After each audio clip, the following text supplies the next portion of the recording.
Hi everyone, this week is a triple header, Parshas Terumah, Parshas Rosh Chodesh, and Parshas Shekalim. Last night I was at a wedding, and during the chuppah, which is, can take anywhere from 10 minutes to 25 minutes, it's usually a good time for me to catch up on my learning.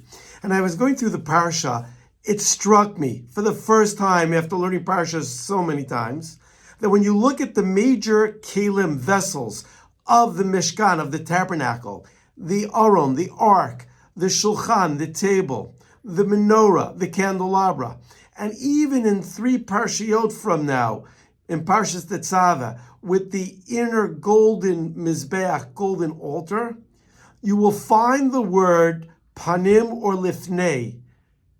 You find it by all 4. Pnei, panim, lifnei, face.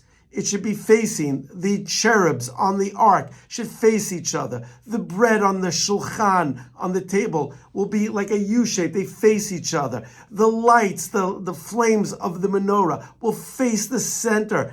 And the golden altar will be facing the curtains of the holies of holy.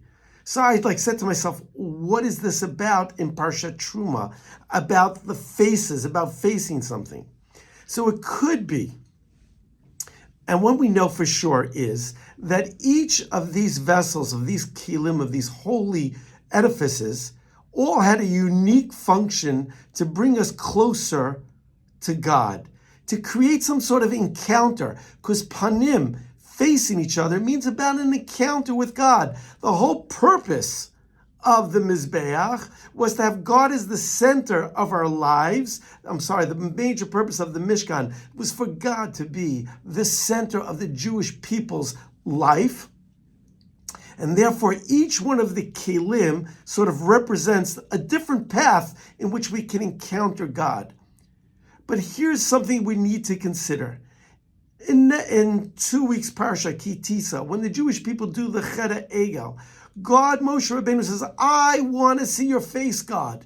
And God says, no man can see my face and live. So even when we encounter God, there are limitations. We don't get the full experience of God's radiance, only just a little bit. And then I thought about this idea of Parshas Terumah. Terumah means a gift, but also the word comes from the word to elevate.